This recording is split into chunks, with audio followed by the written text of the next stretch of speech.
Good morning. So it's Thursday, day before Good Friday, and finally managing to get out on the Royal Enfield Bear today. So I'm just heading up to Millenium Motorcycles at the moment. Nice and sunny, was very wet yesterday, so expecting a few damp patches, but yeah, it looks good so far.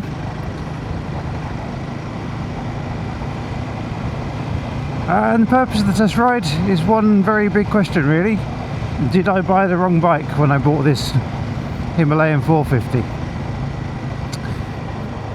So, when I tested it, I test rode both the shotgun and the Himalayan, and I had a difficult time choosing between them. They're both amazing bikes, but overall I felt the riding position on this one, the comfort generally, the kind of do everything nature of it was better for me. If you've not watched any of my videos before, I'm 6'3", quite a heavy set, and this bike sized beautifully for me. I can flat foot it very easily, but it feels nice and comfy. Legs are got plenty of space in it, and just a nice reach to the bars. The shotgun, I felt my back was a little bit arched, and whilst I'd love one, I thought I wouldn't probably do anywhere near the miles on it. But that 650 engine is beautiful. So it's a 450, in fairness. This 450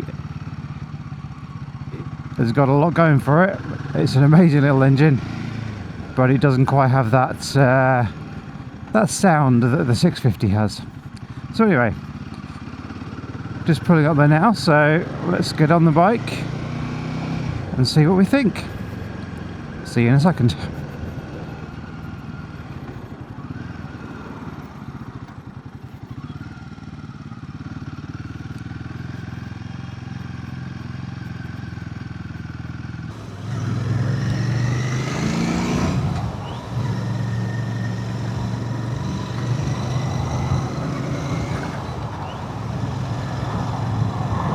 So here we are then, on the Bear 650 at last. What a beautiful machine.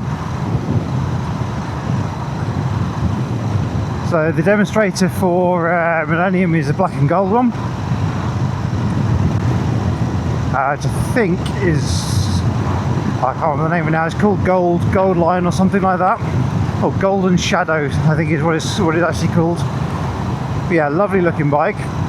Not in the cleanest condition, I have to say, but yeah, it looks very nice.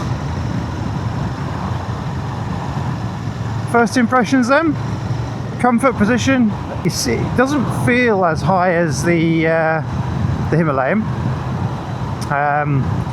Feels a lot narrower, got this little tank, and then you're a little bit more length forward onto the bars.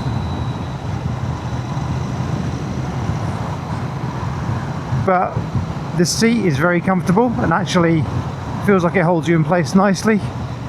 I've only been on it for 10 minutes, so obviously too early to say for any distance comfort, but yeah, feels very comfy so far. The bar position is a little more swept back, but actually I'm still reaching quite a long way to it, so my back is straight, but I am length forward a little bit. Foot pegs, yeah, a little bit more compact than the Himalayan in terms of the position of the brake and the gear lever, but actually not bad. Definitely more than enough space there.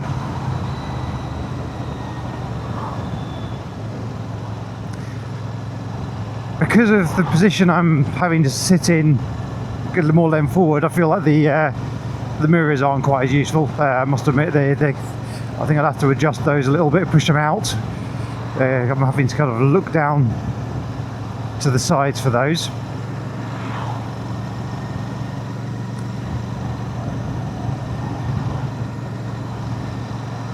Suspension is definitely firmer. We'll see what it's like when you go over those really big pothole sections that we went over on Sunday. It is definitely firmer, but I would say it's compliant enough.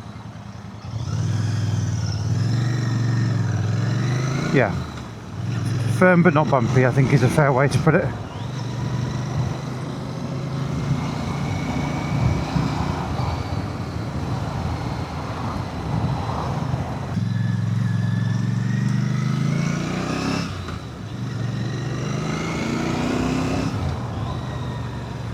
So the standard test ride form for Millenium showed half an hour.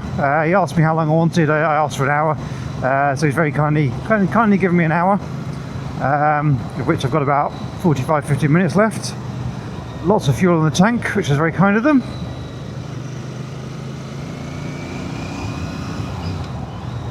Yeah, clutch is lovely actually. In this, so is the brake. The levers are nice too. They've got a nice shape to them. The clutch feels very light. This one's only done 194 miles, so I'm not going to be pushing it. It's still running in. So one of the biggest differences between the Himalayan and this is that low down pull. So yeah, third gear, 2,500 RPM. It feels very comfortable. Whereas with the single, definitely need a bit more revs to keep it going. So you go 30 miles an hour in fourth, 2,500 RPM. It's considerably lower than where you sit with the single. Tripper dash, of course, is all the same. Differences I'd notice, this is more like the shotgun in terms of having the nice metal finish on the instrument clusters. These seem very angled down for some reason. I think that needs adjustment. But they do look nice. What I don't like so much is the chrome. So the chrome bars across and the chrome surround on the clock. I'm not a huge chrome fan, I must admit, but it doesn't look bad, just not to my preference. Yeah, no, looks good otherwise.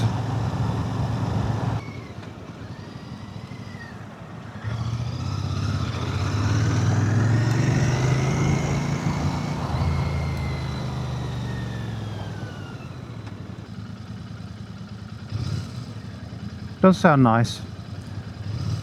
I think it lacks a little bit compared to the shotgun without the separate exhaust. I think you get a nicer note than that, but definitely some advantages in terms of width, and also I think they get more power and more torque out of this one.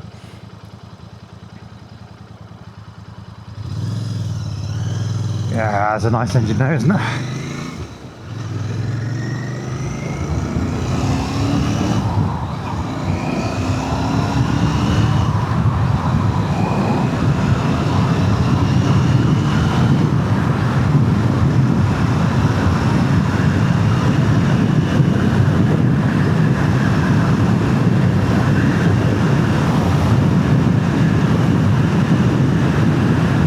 Obviously no wind protection at all on this, so you do feel the blast a lot more. This, yeah, nothing unexpected, it's like any other naked bike really.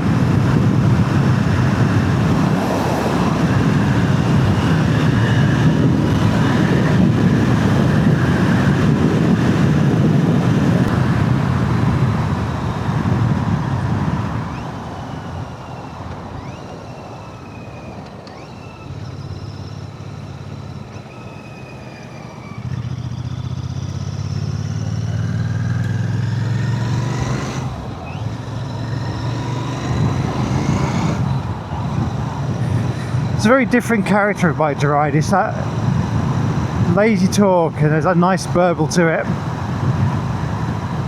So it just rolls along. Definitely a nice Sunday cruise with this bike.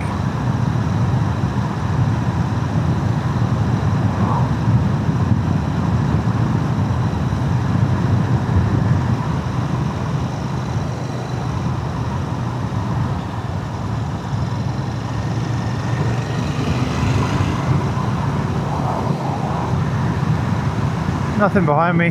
Let's test the brakes. Straight bit.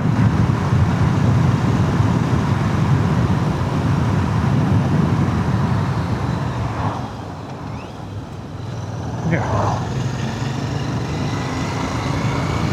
Brakes are good. Feel very similar to the Himalayan, to be honest. Maybe slightly more bite on the front. Could also be because it's a lighter bike. Actually, it's not a lighter bike. It's a heavier bike. Oh, that's a different one. Yeah, okay. So this road felt bumpy on the Himalayan. Unbelievably bouncy on this one.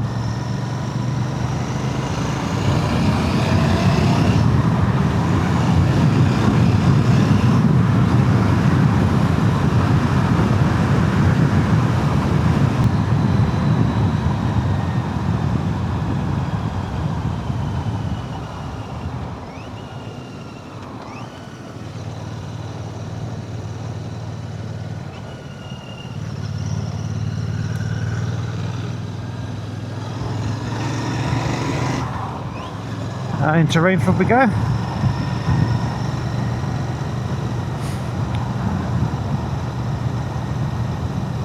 Hopefully it's quiet because I'm conscious of time.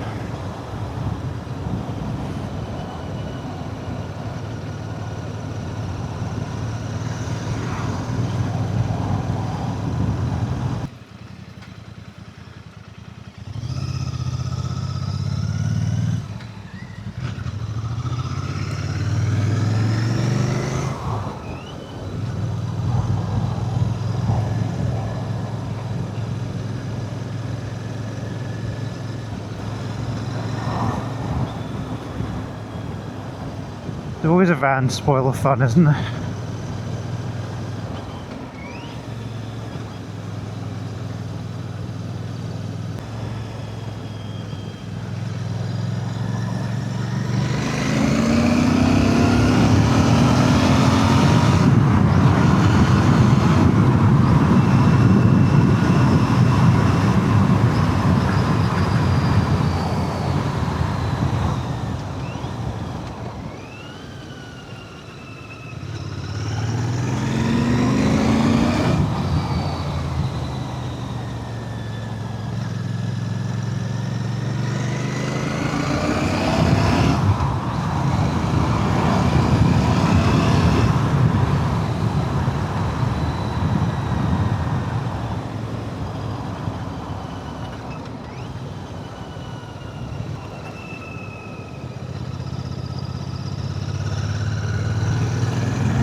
Part of the reason for the ride today is to really answer the question, did I buy the wrong bike? Should I be looking to buy one of these either to replace the Himalayan or to sit alongside the Himalayan? When I chose the Himalayan over the shotgun, it was largely to do with the position, the position and comfort. I love the bike, love the engine, but overall, sorry, I love the 650, love the shotgun 650 engine, but overall I felt the Himalayan 450 was a better balance of bike. So Royal Enfield then introduced this Bear 650, which kind of sits somewhere in the middle. It's got the 650 engine, slightly raised seating position. So is it the better all-round bike? That's what I wanted. I'm not an off-roader, just wanted an all-round bike that was comfortable, fun, capable of putting miles on it, good position, nice sounding engine, and the 650 engine ticks a lot of boxes, probably more than the 450 did, although I have to say riding the 450, not necessarily to listen to, but riding the 450 is a stunning thing.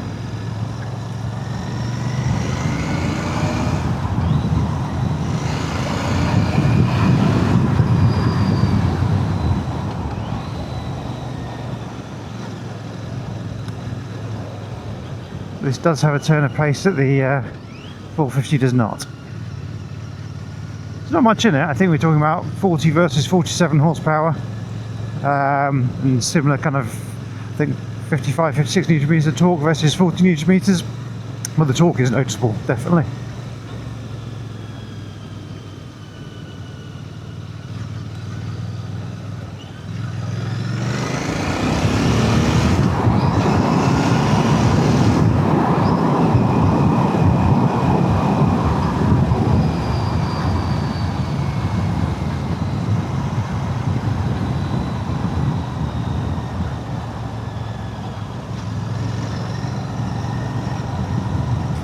As are the bumps, so yeah, that's definitely one area where the Himalayan is superior, is that suspension. I mean, this isn't bad, not bad at all, but you're definitely feeling a lot more coming through the saddle, and I've been bounced off the seat a couple of times.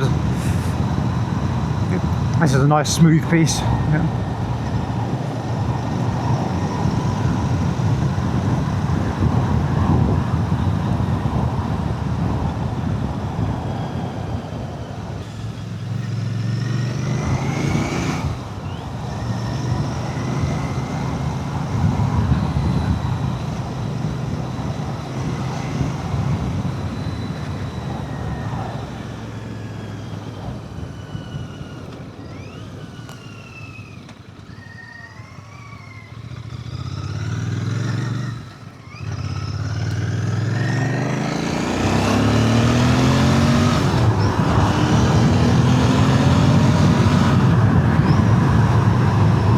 definitely got more pace.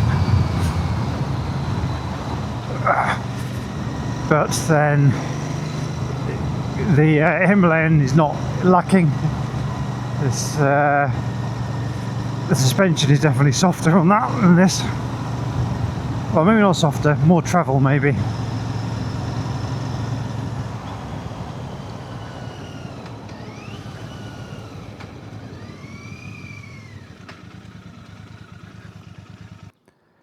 So here she is. Nice looking bike. So obviously it's Royal Enfield's 650cc parallel twin. And say making about 46 brake horsepower, 56 Nm of torque. The weight of it is about 215 kilos to the Himalayan's 196. Same tripper dash. This time we've got a 19-inch front rather than the 21. Slightly wider profile tyre as well. And one of the big differences is only 13.7 litres of fuel to the Himalayan's 17 litres of fuel, if I've read that right. Brakes are the same as the Himalayan. Yeah, brakes are the same as the Himalayan with 320mm front and 270mm rear. Twin calipers, single discs. In terms of colour choices, you've got this golden shadow. There's a petrol blue, which I think is very nice looking. There's a 249 white edition, which is the one with the green frame.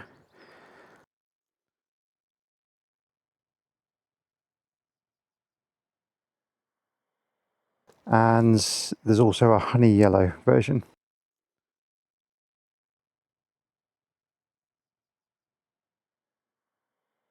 Notably, there's a yellow and blue, there's a white version with a blue seat, which isn't available in the UK. In terms of price differential, I mean, there's only about £500 that separates this from the Himalayan, and when you start looking at the finance deals, you can get both way through either for about £85 a month with £1,500 deposit. This is 6,749 on the road. So as well as that weight difference, as I mentioned, there is a suspension difference. This one has the twin shocks on the back instead of the monoshock. Still upside down forks on the front. However, the travel's different. So this has 150mm travel on the front, and 130mm on the front, 115 on the rear. Whereas the Himalayan has both 200 front and rear. That's it. What do you think? I think it is a cracking looking bike, and it definitely sounds nice. Let's get her back.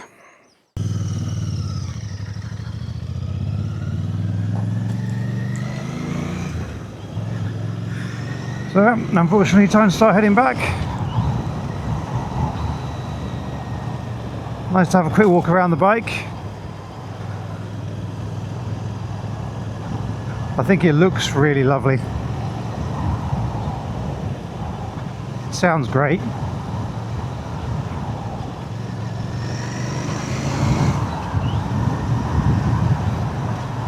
Definitely a lot to like. Royal Enfield bikes are just on a roll at the moment. They're producing some absolutely amazing bikes. I believe I was reading something at the weekend suggesting their home markets, they're picking up 7-8% more business year on year. So yeah, they're growing as a company, even in their home markets, which are absolutely massive. So given the scale, growth at that level is not bad. But in foreign markets like ours, they're growing in something like 20%, 25%. So huge numbers, really impressive. And you can see why when the bikes are this good and the value that they propose. I mean, okay, they're pushing the parameters a little bit. This is 6,750. It's not cheap. You're not talking about £2,000-3,000 motorbike, but it's a lot of bike for the money. Comparatively, what you're getting for that is really very good.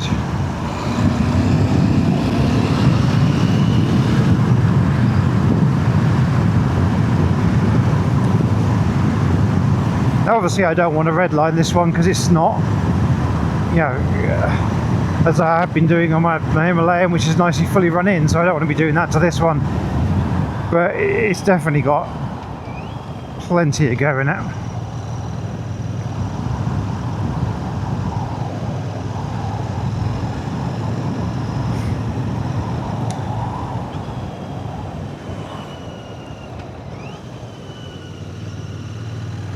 handling wise, one thing that surprised me a little bit, I don't necessarily think it's a night and day difference between this and the Himalayan.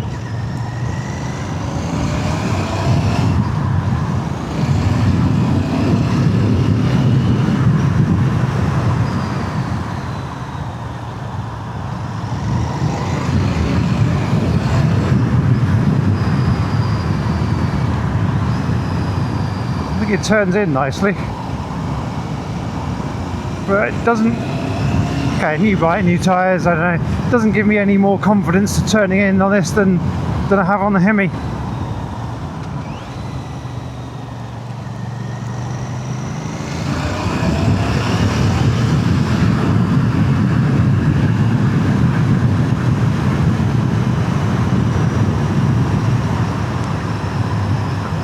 And I think some of that confidence comes from the way it glides over the bumps, which this just doesn't.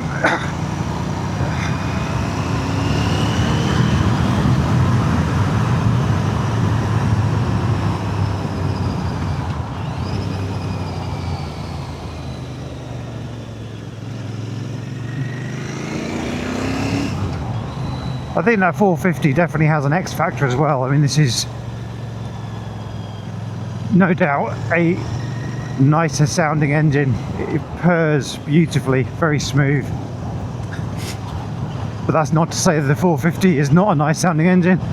And there is something very nice about that revvy nature of that bike. Oh God almighty, yeah, this is bumpy. Yeah, so that's big difference number one. Is that suspension.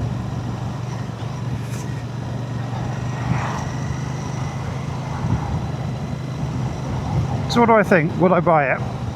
Yeah, I don't think overall, I don't think I'll be trading the Himalayan for it.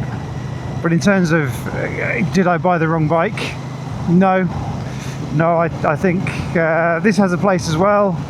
I don't think as an on-road tourer bike, commuter bike, do everything bike, I don't think this is as well rounded. That little bit more protection you got at the front, the comfort, the position, yeah, that the engine, the appearance, everything about that Himalayan feels like a bigger bike. This feels like a very nice bike, but still a small bike. This I would consider against any other retro. So if you're looking at something as expensive as the R9Ts and or even I had a Guzzi V7 before, those kind of bikes, I would definitely consider this. I think it's a nicer proposition than the Scrambler 400X. I would definitely buy one of these over a Scrambler 400X. I'm just not sure I would exchange my Himalayan for one. Now, that's not to say I wouldn't have one, because I would happily have this sat in the garage alongside it. So then the question becomes, would I have this or would I have a shotgun? That's harder to answer. Two very similar bikes. I think I would more likely have the shotgun. I felt like it had a, like that handled a bit nicer. I did like the exhaust note more. This obviously has the better seating position for me, otherwise it's very similar. And obviously has the nice tripper dash and things, which the shotgun doesn't. But that's not a deal breaker. I mean, this is lovely. The offset thing doesn't really bother me. I do like the appearance of it. But I could live quite happily with the analog dash. This is not an engine you're going to be thrashing to the red line anyway, so you don't really need that rev counter, in my opinion. It's a nice burble, isn't it? Looks like the levers are adjustable as well on this, which is nice, because that's one of the upgrades I want to do to my Himalayan.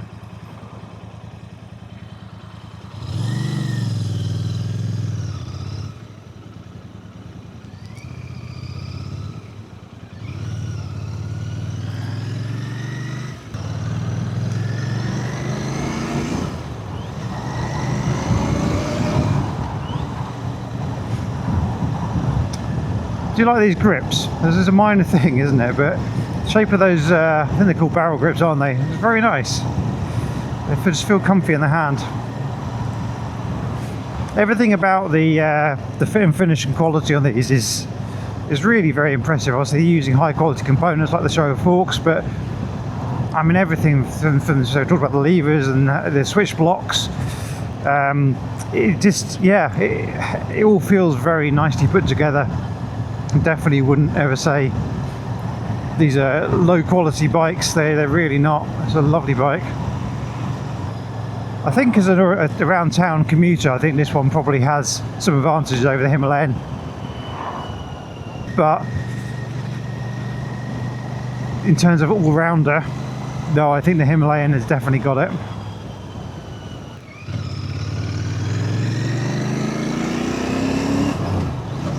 Oh, it sounds so good, doesn't it? That would make me buy it. That noise is just lovely.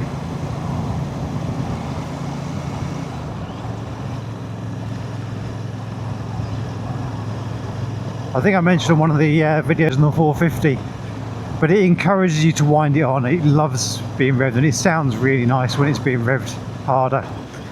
This is the opposite. I think it would encourage you to be a little bit lazier and just plod along a little bit.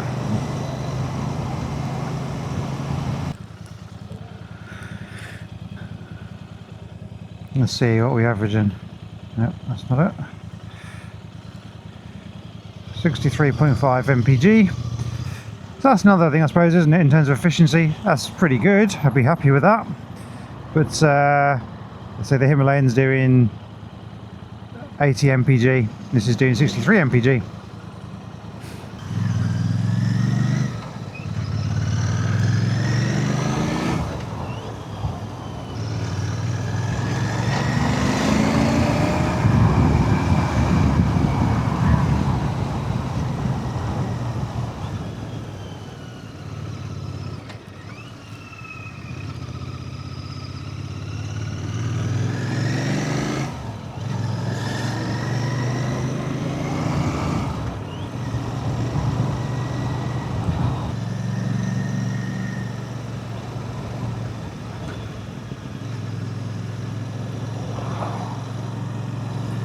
Okay, so we're heading back towards Millenium Motorcycles now, so it's the end of the test ride. It's been good, I've enjoyed that. I think there's a lot to think about, but yeah, big thank you to Adrian at Millenium for letting me take the bike out, and thank you very much for watching. Please like and subscribe if you can. We'll see you next time.